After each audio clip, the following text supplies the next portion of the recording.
Where are we on? Are we rolling? Yes. Is it that time of day already? It's Game Day Live. It's Game Day Live? It is Game Day Live, and I can't wait. Okay, well, let's get good. 3, 2, 1. I'm just kidding, folks. We know we're live. Hey, welcome into New York City, Game Day Live. Blues tonight playing against the New Jersey Devils, and glad to have you with us. We are out here. That would be the Statue of Liberty between Darren Pang and myself as we do our best to shoot a Liberty Mutual commercial. Hey, somebody recognized you. Jump in the water. No, seriously, it'd be funny. Jump in the water. No, I'm not. No, really don't going jump in the water. I saw a tennis ball there earlier, and I'm not biting on that. Oh, you weren't going to play Labrador Retriever and go after it? Not here, no. Let's start with this. First off, congratulations to the St. Louis Blues, absolutely. their fans, everybody in the office, the players, the coaches, Doug Armstrong, the front office. They made the playoffs for the 7th time in 8 years. That in and of itself is not an easy thing to do these days. So on this Game Day Live, we're going to take a bit of a macro and then a micro approach to this, but I'm not sure that 2.5 months ago, either one of us were thinking that we'd be changing schedules for the playoffs, but my goodness, what a run that these guys went on. They bought into Craig Berube. He put accountability into this hockey team. The coaching staff has done a great job. The players have done an even better job of executing, and the St. Louis Blues are in the playoffs. Yeah, and I think all along, I've talked to a number of the players this morning because the game's over in Jersey. There's no skate today, obviously, but I talked to a number of players, and because they beat so many good teams earlier in the year, going on the road and winning the games in which they won it, and won them, with authority, they felt like all along that they could climb back into it, and it was just a matter of getting on that one roll. But it doesn't mean guys like you weren't committed to coaching a volleyball team 2.5 months ago, or like the reality of it, as we all know, past Thanksgiving, is it's very difficult to go from any of the bottom, divisions to get to a playoff spot, let alone. That ship has sailed. That ship has sailed, and let alone December 15th and early January. So they deserve a lot of credit. Their belief in one another, and what we've seen here in a team sport, and you're going to be coaching volleyball, and we've all coached even our minor hockey or other sports. If you don't have camaraderie inside that room, if you don't have belief, when you're tying up your skates and you're looking across the room and you know that you're not on the same page, you're not going to win. This isn't tennis or golf or badminton. This is a team sport. Early in the year, they didn't believe it and they didn't have the camaraderie, but they're also figuring things out. Young players like Robert Thomas trying to find his way around. New players coming into the lineup. Are they captains? Are they leaders? Are they going to maybe be in the shadows because the guys that were there for years were the leaders?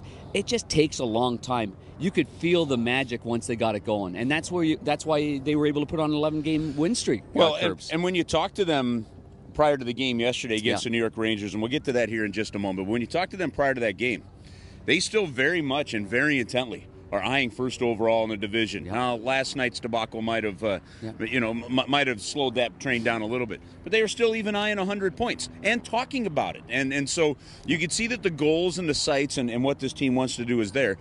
Now people start asking, okay, you're in the playoffs. Where do you want to finish? How do you want to play? I have a simple phrase. Picking a poison is still a poison. Yeah, it is still a poison. So who knows? I think you just put yourself in the best possible position as you can. And they've got 5 games to go here in the regular season. They still do have a chance at either second place or first place in the Central Division. And be careful, too, because you've got the Dallas Stars. Just because you've clinched, the Dallas Stars are coming on, too. They're a really strong team right now. They've got the momentum that the Blues have had really for the last 2 or 3 weeks or even longer than that. So yeah, you do have to be careful. But at the same time, you have to recognize, like Carl Gunnarsson's just coming back into the lineup, and this is a back-to-back. I mean, is it the right time to rest a player and get a fresh legs in like Michael Del Zotto? Is it the time to maybe move a veteran that's maybe doesn't have it in the tank right now? You still have to manage it. And I think what Craig Berube's done extremely well, Curbs, is he's been patient when they win. And he keeps the continuities there. He keeps the lines together. He rarely makes any changes. Now it's a loss. The game against the New York Rangers, they had a ton of chances. There's no question about that. Georgiev played a really good game in goal. But it was a game in which you've got to win. Right. And so that doesn't happen. So it does open the door for Craig Berube to make some changes. And we'll find out just prior to game time what he's going to do for this game tonight. Now, that game was the 12th time this season the Blues have had a 2-goal lead and surrendered that lead. Now, they still have won the majority of those games, going 5-4-3 in those games. But that's the 20th time, frankly, over 2 years. And when you missed the playoffs last year by 1 point, and you had that scenario happen 8 times. It is something to ask yourself. But at this time of the year, like you said, you also are dealing with some fatigue factor, as it goes in. So how you prep your team now for these final games as you're heading in towards those playoffs becomes a real key factor. It absolutely does, and I think when you talk to the players, there's a good relationship between where the players are at. When Alex Pietrangelo goes into a room and they talk before, maybe it's an official skate. Well, maybe it turns into an optional skate because 4 or 5 guys are a little bit more banged up than what the coach knew about. I think the communication is really, really good. I think the coaching staff with Steve Ott being a player that's just recently retired, Mike Van Ryn's done an excellent job on the blue line as well, and then Craig Berube. So all in all, they figure that out. But after the game last night, they weren't happy. No, nobody was happy. I mean, I did an interview with Ryan O'Reilly on Fox Sports Midwest after the game, and he took full accountability with his game, and he had many chances to score goals when the game was on the line. The defenseman had many chances that just missed as well. There was a number of and I like the fact that the players' curbs, they take that responsibility. Don't shun it aside to somebody else. They're all in. I expect this game against New Jersey, a team in which they have absolutely dominated and won 8-3 in their last game. I expect the Blues to have their A+ game here tonight. Well, let's talk about tonight here for a minute. The Blues against the New Jersey Devils, a team that has some speed, a team that is out of it, a team that is still just never really found its identity. Out of it. I know. Well, and the New York Rangers. Right. Well, go back to when you played the Anaheim Ducks, and it took some late game heroics, and it was a team that had 7 players up from the American Hockey League. When you have situations like that, guys are playing for some careers. Guys are playing for jobs next year. And they're guys are a little bit looser as well, and that can all impact this. Yeah. So you cannot – and I don't think after last night's game you go in and have the approach maybe like the team might have had at the beginning of the game last night or against Ottawa or against some of these other teams. They'll be ready to fire up and go. Hey, how about a nod to Sean Farrell again? Now it's 2 for 2. And Jordan Binnington last night with that play should have turned the game around. Right. Should have put the Blues in a better position following that. Going forward, Binnington likely to get a rest. Jake Allen's been excellent against the New Jersey Devils. Yes, he has. I mean, he's undefeated against the team. That's pretty good. Yeah. And Jordan Binnington had started the last 5. By the way, that 4-game win streak that was snapped last night, that was the second longest win streak of the season for the St. Louis Blues. Yeah. While there weren't, until that 11-game win streak, a lot of long winning streaks, there has not been a long losing streak all season long. And that's what kept this team in it. 3's the most, huh?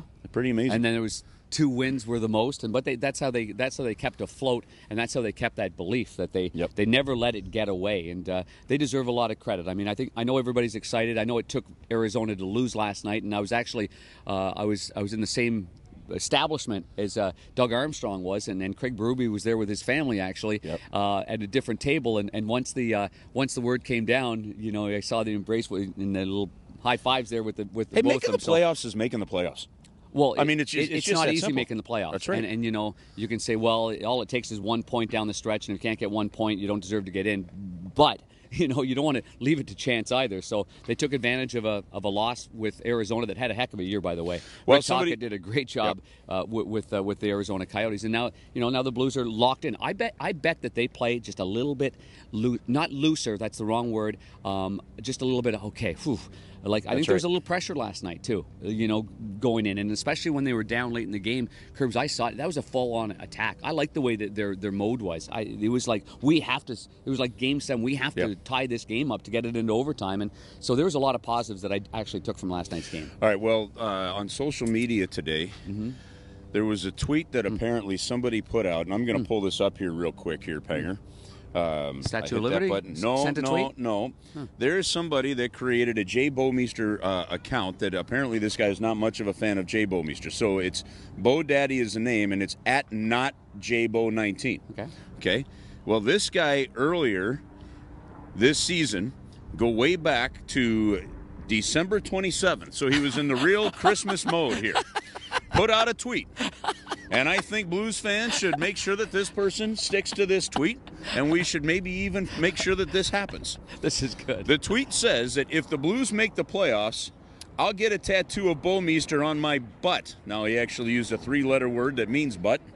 But so this person who put this account together didn't have the guts to put their own name to it. Oh, but boy. it is out there, so hopefully somebody in a tattoo parlor is trying to figure out how do you draw the face of Jay Bowmeister on somebody's tuchus. That's fantastic. I think we should go with that. That's fantastic. And congratulations to Bo, too. Yes. Deservedly so with the Masterton, the way he's playing. He's got an edge to his game. And I think he's going to play with a lot more fire, too, knowing that someone's got a J-Bo tattoo right there on their I think that's a good thing. I think that's a great way to wrap up the show. Well, it was a good way. So we got Blues and we've got the Devils tonight. It's a 6 o'clock St. Louis time start. The game is on the primary Fox channel on Fox Sports Midwest with John Kelly and Darren Pang. We'll have the radio broadcast over on the FM side on Y98. There's a fan of Panger's that just recognized him. So look, now you got to jump in the water. Oh, shoot. Yeah, now you got to. So, folks, congratulations. Get your playoff tickets at stlouisblues.com. We proved once again it wasn't over when the Germans bombed Pearl Harbor and the St. Louis Blues were able to make the playoffs. And this is where the plane landed on the Hudson. That's a different harbor. That's a good point. Oh, is it? Okay. Yeah. Oh. We're good. Hey, have a great day, folks. We're going to enjoy New York. We'll see you from the rink tonight.